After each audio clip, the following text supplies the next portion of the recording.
When my parents said they couldn't afford 2 weddings, I believed them. It wasn't the words that hurt. It was the way they said it. Calm. Practiced. Like it had already been decided long before I ever said yes. I remember sitting at the dinner table, the same one where we'd celebrated birthdays and graduations, watching my mother stir her coffee while my father checked his phone. They didn't look at me when they said it. They looked at each other, and then at Evan, my brother, their pride and joy, the golden boy who could do no wrong. I tried to smile, even though my throat burned. I told them it was fine, that we'd keep things small. But inside, something cracked. Not loud enough for anyone to notice, but deep enough that I felt it every time I breathed. A week later, I saw the photos online. My brother's fiancée flashing a diamond bigger than anything I'd ever owned. A caption that read, "The Carters are planning an unforgettable $80,000 wedding." Unforgettable indeed. That night, I sat in my car outside my apartment, scrolling through the comments. Congratulations, heart emojis, perfect family tags. I almost laughed. Perfect family. And if you've ever been the quiet one in your own family, the one who smiles through the sting, hit that subscribe button, because stories like this one don't always end the way they expect. I didn't know it then, but that moment would change everything. I stopped being the daughter who waited for permission to dream. I stopped asking for space at a table that was never built for me. While they were busy planning champagne fountains and photo booths, I was learning how to survive without applause. I took my ring off that night, not because I stopped believing in love, but because I couldn't marry into a future built on crumbs of acceptance. I thought I'd lost everything. What I didn't realize was that I'd just been set free. Free to build something that was mine, on my own terms. And one day, they would see it.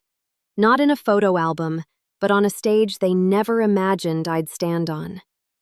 Favoritism doesn't announce itself.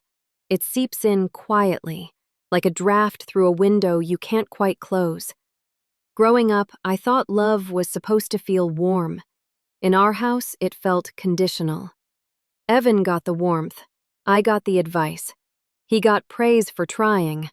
I got silence for succeeding. It was subtle at first. A bigger slice of cake, a gentler tone, a longer hug. But by the time we were teenagers, the pattern wasn't invisible anymore. It was carved into the walls. My mother used to say Evan was born for leadership. My father said I was born to adapt. That word followed me everywhere. Adapt. It meant make do, stay quiet, accept less.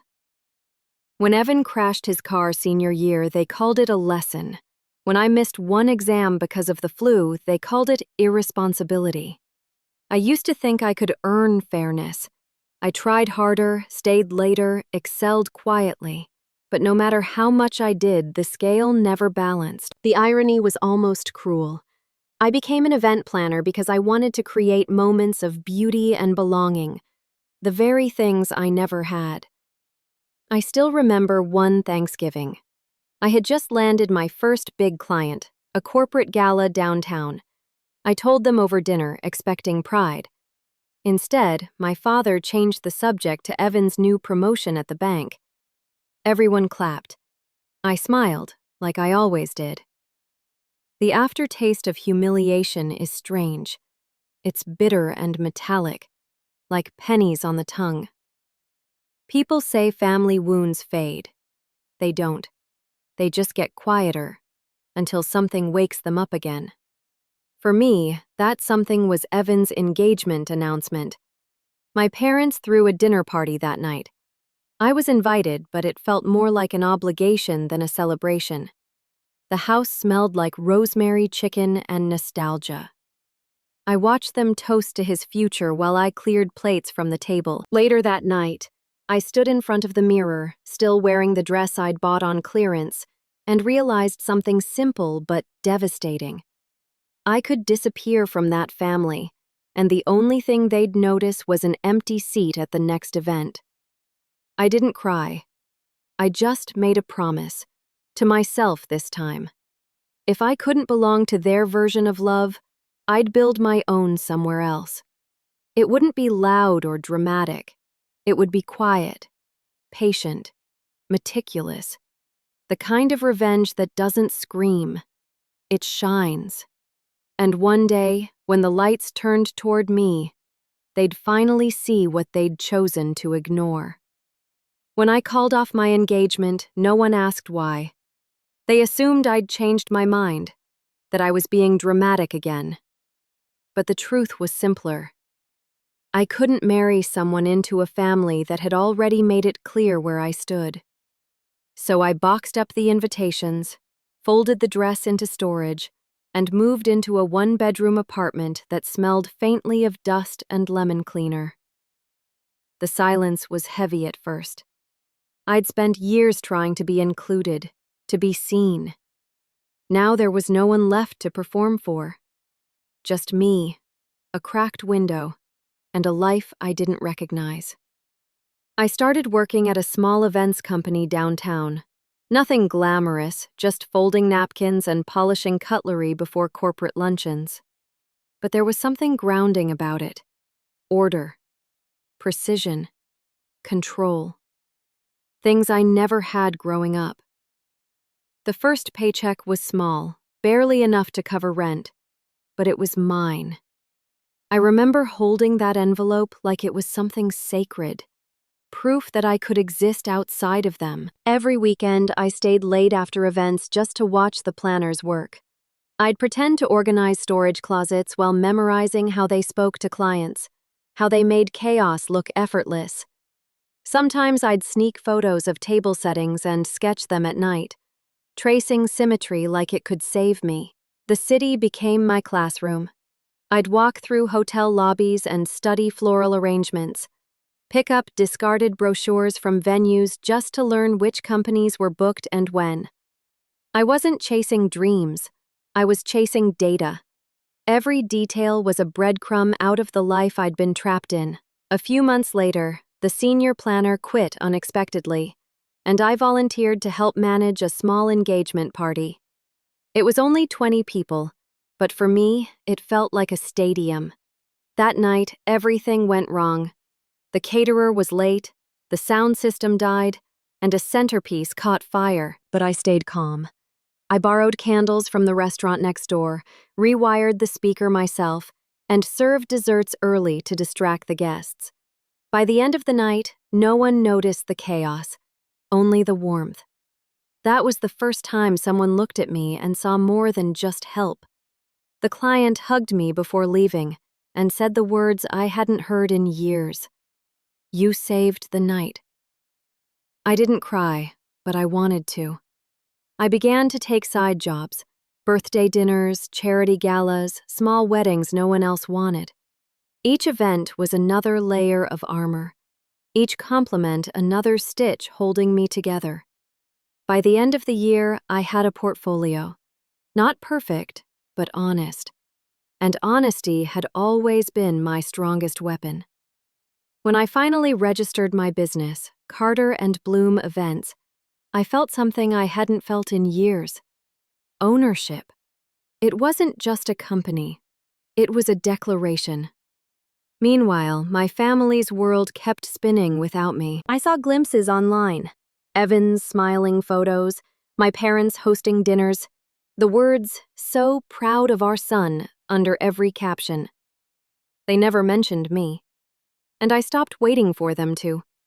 I used that silence as motivation. Every event I planned was a quiet rebellion. Every client who trusted me was a vote against their doubt. One night, after finishing a rooftop wedding for a young couple, I stood under the fairy lights while the crew packed up. The city shimmered below, San Diego glowing like 1,000 tiny promises. For the first time, I didn't feel small. I didn't feel forgotten. I felt ready.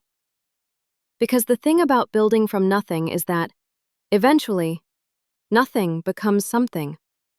And the people who said you couldn't afford to dream, they'll have to watch as you do it anyway, one flawless event at a time. Success doesn't arrive like lightning. It creeps in quietly, testing if you're ready. The first time someone called me Ms. Carter instead of the assistant, I almost didn't answer. It felt foreign, like a title borrowed from a life that wasn't mine yet. But I wore it anyway.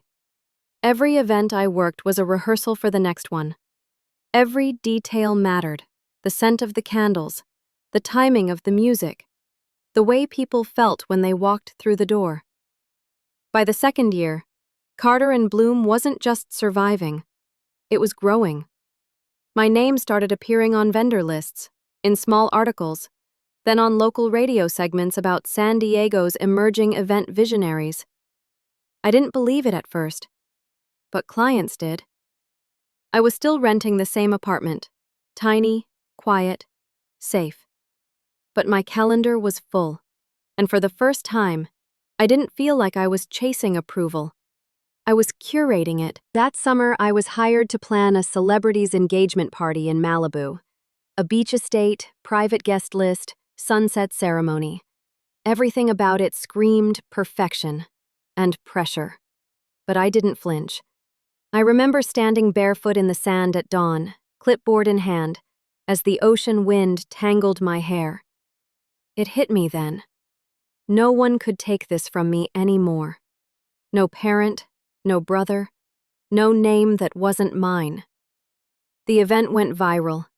Photos flooded social media, people tagging the decor, the lights, the setup. My company's handle was in every caption. The next morning, my inbox was a storm of new inquiries. Luxury weddings, corporate galas, destination events. It was dizzying. That was the day my phone rang with a number I hadn't seen in years. I didn't answer, because by then I already knew what they wanted. Not reconciliation. Recognition. The kind they give you only when other people start clapping. I didn't block them, though. Some part of me wanted them to keep watching. It wasn't spite. It was gravity. The kind that pulls the truth into the light, whether you're ready or not. Sometimes I'd imagine my parents scrolling through the photos, realizing their daughter, the one they told to settle, to be reasonable, was now orchestrating the kind of events they once said she couldn't afford to dream about. And maybe that was the first spark of revenge. Not rage, not destruction, just proof. If you've ever had to build your worth from silence, you'll understand this part. Hit subscribe if you know what it feels like to outgrow the story they wrote for you, because that's exactly what I was doing. After the Malibu event, a magazine reached out for an interview. The reporter asked me what inspired me to start my business. I told her the truth. Rejection. Not heartbreak, not ambition. Just the moment I realized no one was coming to save me. She printed it word for word, and when the article came out, my parents' friends shared it online. That's how I knew they'd seen it. No one called. No one congratulated me. But I didn't need them to. The silence said everything. I wasn't chasing validation anymore. I was building evidence. And deep down, I knew one day the opportunity to face them again would come. Not because I'd go looking for it, but because karma has a way of sending invitations when the tables are finally ready. It started with an email I almost deleted. The subject line was simple: family gathering, special celebration. For a second, I thought it was spam. I hadn't heard from them in nearly 3 years. But curiosity has its own gravity. When I opened it, I saw the photos first. Evan and his wife, glowing on a beach somewhere expensive, holding hands over a baby bump. The announcement said they were renewing their vows, a celebration of love and family. I read the words twice, then once more, slower this time. Love and family. The same words that had once been used to excuse exclusion, to dress up cruelty. At the bottom, my mother's note said they wanted me there. Not just as a guest, as part of it. I stared at the screen for a long time. Part of it. As if I'd ever been. I closed the laptop, but the words stayed with me. The irony wasn't lost on me. While they had been celebrating Evan's luxury wedding, I had been working behind the scenes of other people's joy, folding napkins, hanging lights, perfecting happiness for strangers. Now they were asking me to return home, to the same city that had once felt like exile. That night, I poured a glass of wine and watched the ocean from my balcony. The air was warm, the waves restless. Something inside me shifted. Not anger, not nostalgia. Clarity. This wasn't just an invitation. It was an opening. The next morning, I wrote back. I said I'd be honored to attend. I didn't mention what I'd already started planning in my mind, because I knew that resort, the one they'd chosen for Evan's renewal. I had worked there once, years ago, setting up chandeliers for a corporate gala. I knew its flaws, its staff, its hidden courtyards. And I also knew who else was getting married that same weekend. A high-profile client whose event I was already coordinating. The pieces started fitting together like a puzzle that had been waiting for me to notice it. 2 weddings, 1 resort, and me standing between them. I didn't want chaos. I wanted symmetry. A perfect mirror to the lie they'd told me years ago. We can't afford 2 weddings. Now they would see what it cost to underestimate me. Over the next few weeks, I worked silently, pretending everything was normal. My team handled calls and logistics, unaware of the deeper thread weaving through every decision. I scheduled deliveries, floral installations, lighting crews, precisely timed. Enough overlap to blur the boundaries between both events. No sabotage, no scandal, just truth. Let them see what happens when the daughter they dismissed learns how to design destiny itself. Sometimes revenge doesn't need fire. It just needs timing. I could almost picture it already. Their guests arriving to find 2 celebrations sharing one horizon. One brighter, grander, unforgettable. Not theirs. Mine. Because this time Carter and Bloom wasn't hiding behind anyone's name. This time, my success would stand right next to theirs, and the comparison would speak louder than any confrontation ever could. As I finalized the plans, a strange calm settled over me. It wasn't hate. It was balance. I had spent years running from the people who made me feel small.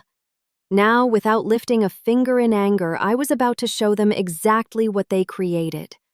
I smiled when I signed the last contract. The resort manager asked if I'd ever worked there before. I said yes, once, a long time ago, back when I was still learning how to disappear. This time, I wasn't disappearing. This time, they would remember my name. The week of the weddings arrived like a storm no one saw coming. The forecast said clear skies, but I knew better. I'd spent months studying the weather of people, not just clouds. The resort was even more beautiful than I remembered.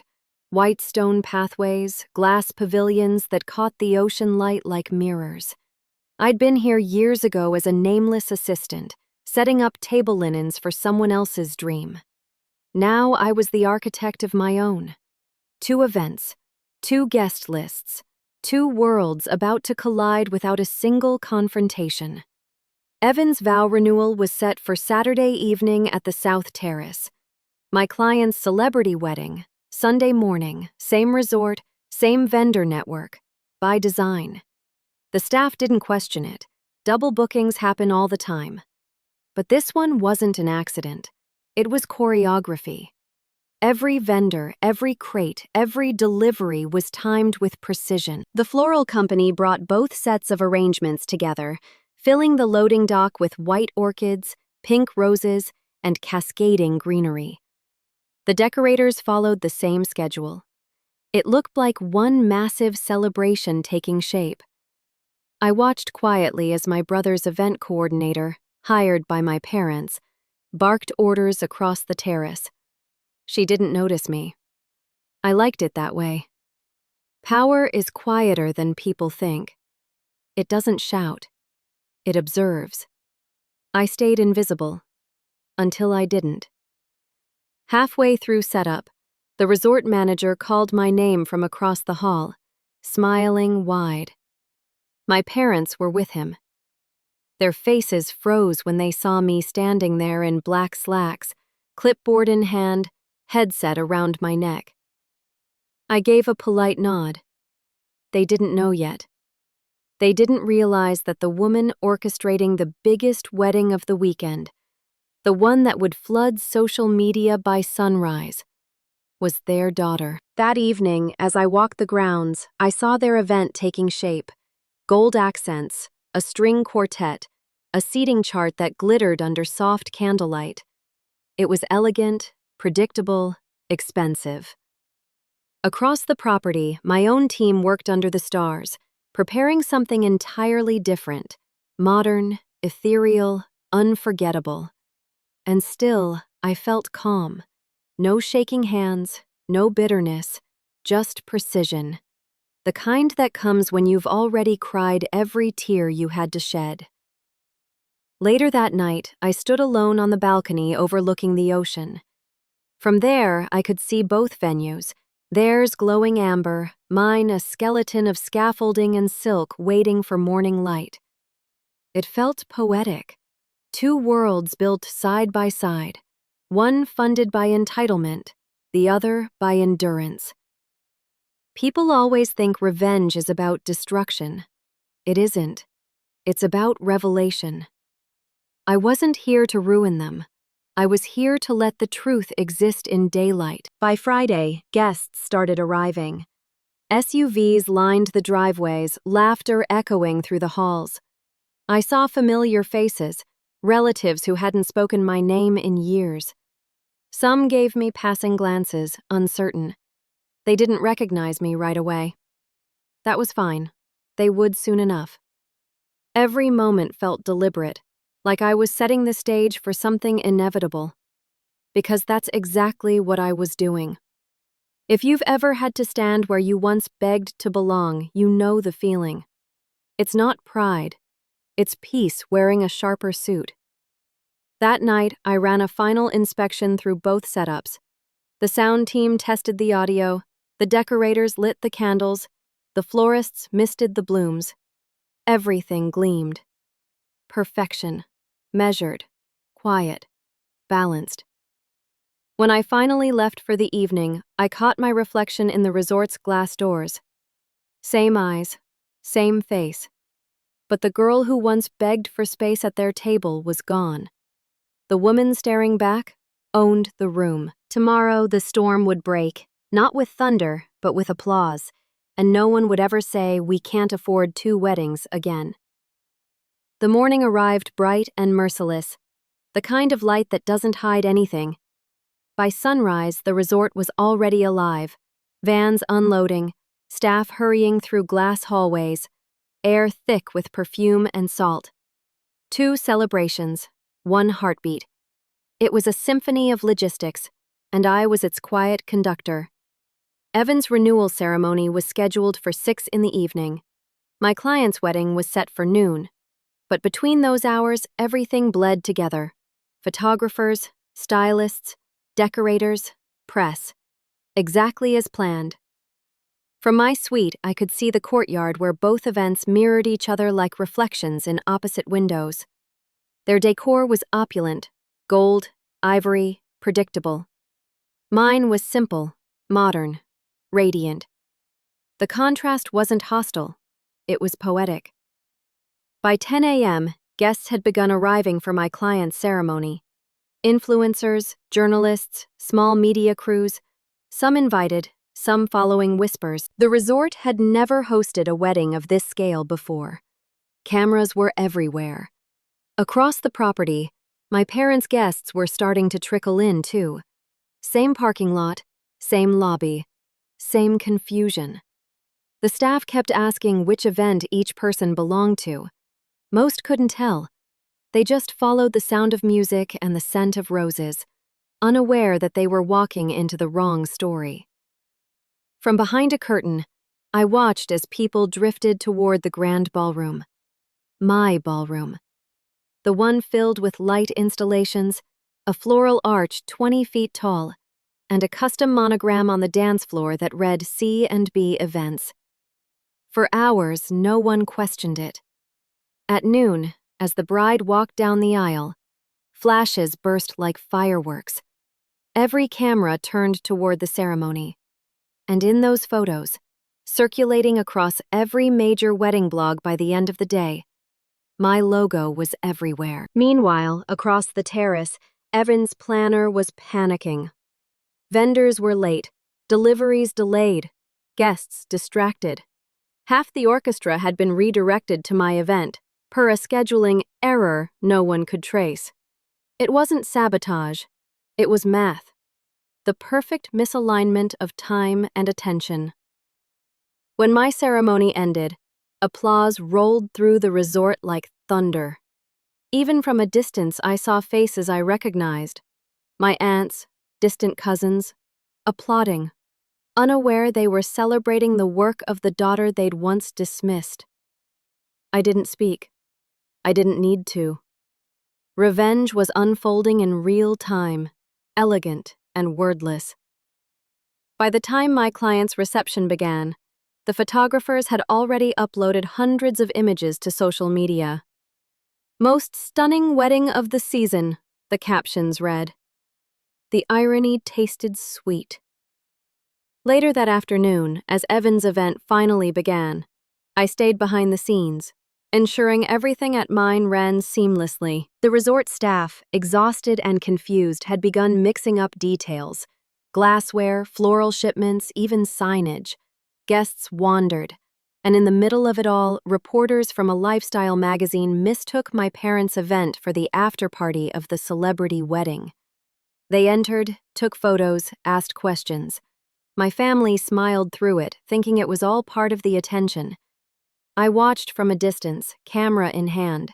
Not to gloat, just to remember. The symmetry was too perfect to forget. When my clients departed, I slipped away to change. A simple satin gown, pale gold. No diamonds, no tiara. Just elegance that didn't need permission. As I crossed the terrace toward my family's reception, I caught my reflection in the glass. Composed, luminous, untouchable.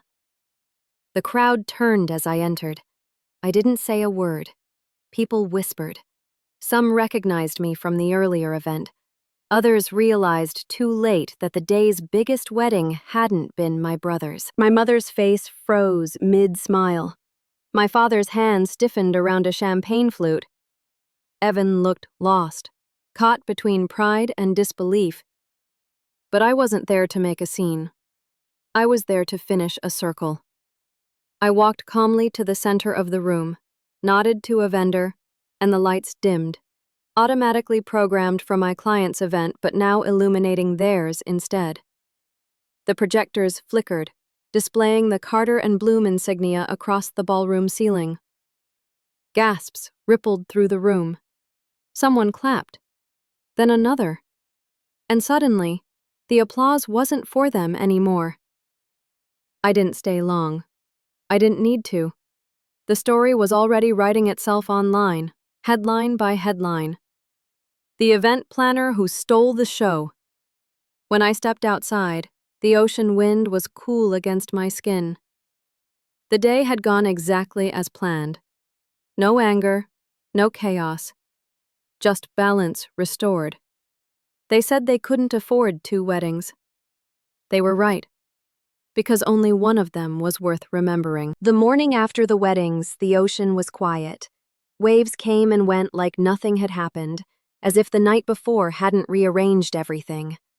But the silence wasn't peace, it was aftermath. By 7 a.m., my phone was already vibrating nonstop. Mentions, tags, notifications. Photos of the event had gone viral overnight. Every post carried the same headline: Carter in Bloom steals the spotlight. My logo glowed behind smiling celebrities. My floral arch shimmered in every video. My team tagged in every caption. People called it the wedding of the year. But beneath those hashtags, another thread was forming, one that didn't need my participation. Guests from my brother's ceremony were commenting, asking why their event had been delayed, why half the press had attended a different wedding across the terrace. The confusion turned into chatter. The chatter turned into headlines. I didn't post anything. I didn't need to. The story had already taken flight. By noon, an article surfaced titled, "The Overlooked Daughter Who Designed Perfection." Someone had pieced it together. The shared last name, the overlapping schedules, the viral symmetry of two weddings standing side by side. By evening, the narrative was everywhere. The daughter once denied a wedding outshines the family who dismissed her. It wasn't gossip anymore. It was legend. That evening, I turned off my phone and drove to the cliffs overlooking the ocean. The city lights stretched out beneath me, glimmering like sequins on velvet. I didn't feel giddy or vindicated. I felt still, like the story had finally exhaled. The next day, my parents showed up at my office. I knew they would. They didn't call ahead. They never did. When I saw their reflection in the glass door, something inside me steadied. Not fear, not guilt, just recognition. They looked smaller than I remembered, exhausted, hollowed out by public scrutiny. The same people who once dictated my worth were now asking for eye contact. They started talking. Apologies, explanations, fragments of denial. I barely registered the words. It wasn't that I didn't care. It was that I'd already moved past the place where their voices held meaning. I didn't interrupt. I just listened. Because sometimes the most powerful thing you can say is nothing at all. When they left, I didn't feel triumphant. I felt free.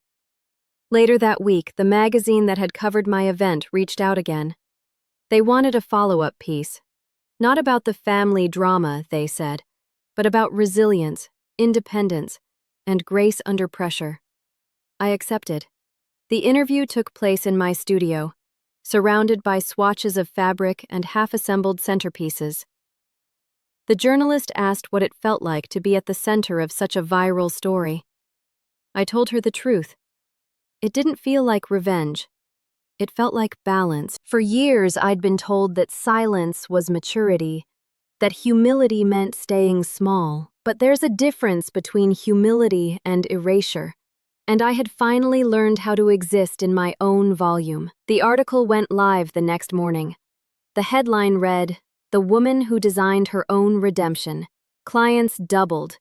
Messages poured in from people I'd never met, women thanking me for showing them that self-worth doesn't need permission. Among the messages, one stood out. It was from my brother. Just a single line. "I guess we were wrong about you." No apology, no explanation, but I didn't need one. The words themselves were proof that the balance had shifted. Days passed. The noise quieted. My parents stopped trying to contact me. They'd become subjects of the story they once controlled. I heard from a distant relative that they were furious, embarrassed, calling it a media misunderstanding. But perception has its own inertia. You can't unwrite what the world has already believed. I kept working. Every new project felt lighter. Not because success was easy now, but because I no longer needed to prove I deserved it. If you've ever had to rebuild yourself from ashes, you know the moment when it stops feeling like revenge and starts feeling like rebirth. That's where I was.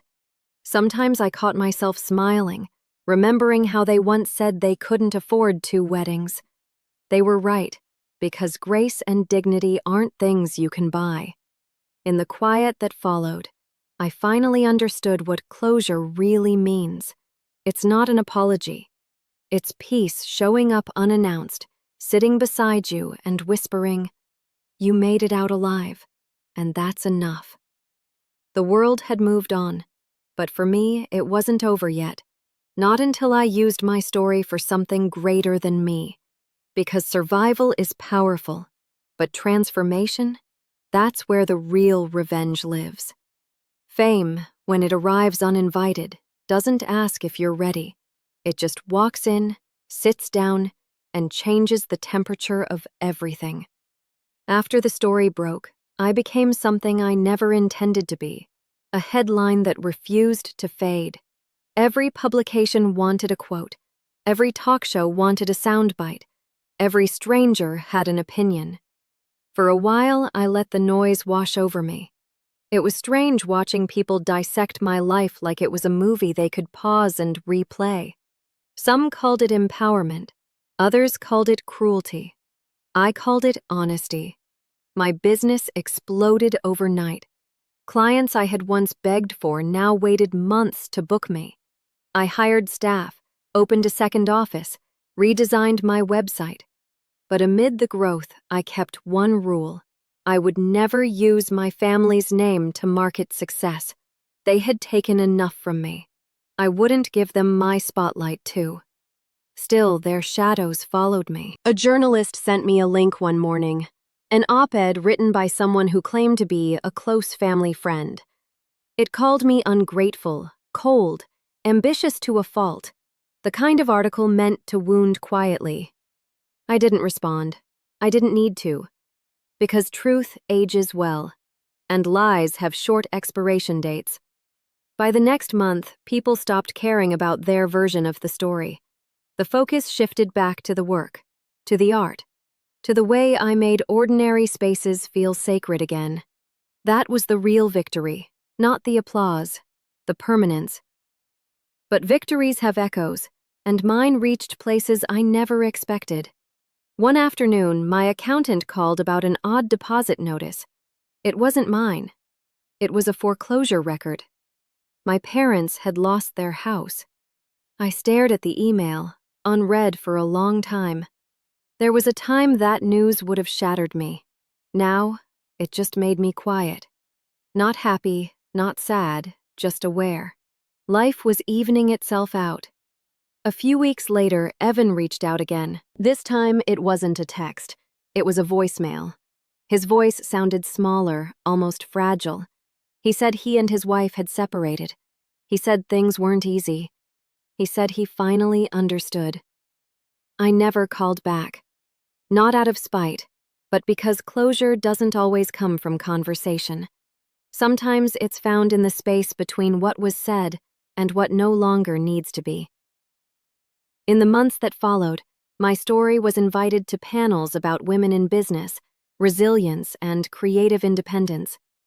At first, I declined. I wasn't ready to be a symbol. But one night, after a long event, I walked past a young intern cleaning up floral scraps from a reception. She reminded me of me. Tired eyes, quiet hunger, invisible potential. And I realized maybe my story wasn't mine to keep anymore. So I started saying yes, to panels, to interviews, to conversations that mattered. Not about revenge, but about rebuilding. The first time I spoke on stage, my hands trembled. I told them how rejection had been my greatest teacher, how love without respect is just a contract for silence. The audience was quiet. Not the bored kind of quiet, the sacred kind. The kind that happens when someone recognizes their own scars in your story. Afterward, a student approached me. She said she was about to drop out because her parents refused to help her pay tuition. She said my story gave her courage to stay. That was the moment I realized what healing actually looks like. It's not erasing pain. It's recycling it into light for someone else. I started a scholarship soon after, not for students with perfect grades, but for the ones who were told they didn't deserve a chance. I called it the Two Weddings Fund, a small nod to the lie that started it all. The launch went viral again, but this time for the right reasons. Articles called it poetic justice. I called it peace. Sometimes I'd still get curious. I'd search my parents' names just to see. Their social profiles were gone. Deleted, maybe, or hidden. Either way, it was silence again. But this time, the silence didn't hurt. If you've ever spent years chasing validation, you know the relief that comes when you stop needing it. It feels like oxygen after years underwater. There's a strange kind of symmetry in watching the people who doubted you fade into the background while your purpose sharpens into focus. For the first time, I wasn't defined by loss. I was defined by creation. I had built something beautiful from the wreckage. Not to prove them wrong, but to remind myself I was right to begin with. And as my next keynote invitation arrived, in New York, under my name alone, I realized something profound. I didn't just win. I evolved. The auditorium was full before I even stepped on stage. Rows of faces, glowing under soft white lights. Strangers, yet somehow familiar. Every seat carried a story. Some of pain, some of ambition, some of quiet survival. I stood behind the curtain, heartbeat steady, the hum of conversation vibrating through the air. It wasn't nerves, it was recognition. The kind of calm that only comes when you've already walked through fire and realized you can stand inside it without burning anymore. When my name was announced, the applause felt like a tide rising. Not loud, not wild, just steady, genuine. I walked to the center, the stage lights warm on my skin, and for a second, I remembered everything. The dinner table where I was told no, the invitations I boxed away, the nights I stayed up sketching dreams no one believed in.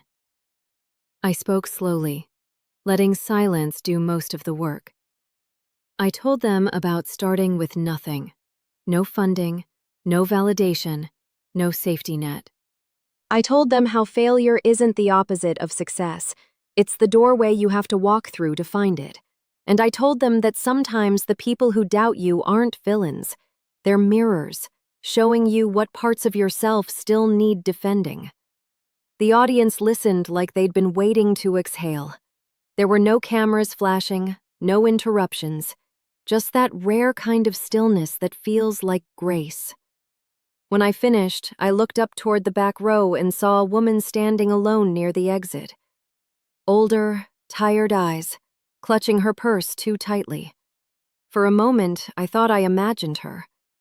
But I didn't. It was my mother. I didn't freeze. I didn't flinch. I just kept breathing. She didn't stay long, just long enough to hear the last few words. And when I stepped off stage, she was gone. I didn't chase her. That version of me, the one who needed her to stay, was gone too. Later that night, I sat in my hotel room overlooking the city. The skyline glittered, tall and alive, like something I'd built piece by piece without realizing it. I thought about the girl I used to be, the one who mistook silence for acceptance and love for hierarchy. I wanted to tell her she made it, that she was never hard to love, just surrounded by people who didn't know how to see her. The world had labeled me many things: ambitious, cold, calculating, inspiring. But in that quiet hotel room, I felt none of it. Just peace. Not loud or cinematic. Soft. Earned. Human. My company was thriving. My story had turned into something bigger than me. And yet what mattered most wasn't the applause. It was that I could finally sit in silence and not feel invisible. The next morning, I walked along the harbor as the city woke. The air smelled like salt and coffee. Fishermen were already shouting across the docks, gulls circling above the waves. I realized then that healing isn't a straight line. It's a circle. You end up where you started, but this time you understand the view. I didn't need revenge anymore. I didn't need validation. All I needed was the knowledge that I'd turned the wound into a window, and light had found its way through. Sometimes I think about that day years ago, when they said they couldn't afford 2 weddings. I used to think it was a lie, but maybe it was the truth, because they couldn't afford the kind of love that requires equality, or the kind of pride that celebrates without conditions. And that's fine, because I can. I've built my life around second chances, the ones people overlook, the ones that grow quietly under pressure. And now, when I stand on stages or walk into new spaces, I do it with gratitude, not bitterness. Because survival taught me something success never could. You don't have to destroy what broke you to outgrow it. The city stretched out in front of me, golden and infinite. Somewhere, someone was planning a wedding. Another person was dreaming of escape. And someone else was just trying to be seen. Life keeps circling back to the same question. How do you rebuild without becoming what hurt you? My answer was simple. You build with light. So if you're watching this right now, wondering whether your story can change, it can. You don't have to scream to be heard, and you don't have to prove your worth to anyone who measures love in conditions. Your peace is the loudest revenge you'll ever have. And if stories like this one remind you that healing is still possible, that silence can be strength, subscribe. There are more stories waiting for you here. Stories that begin in heartbreak and end in freedom. Because some endings aren't really endings at all. They're beginnings, just told by someone who finally stopped asking for permission to tell them.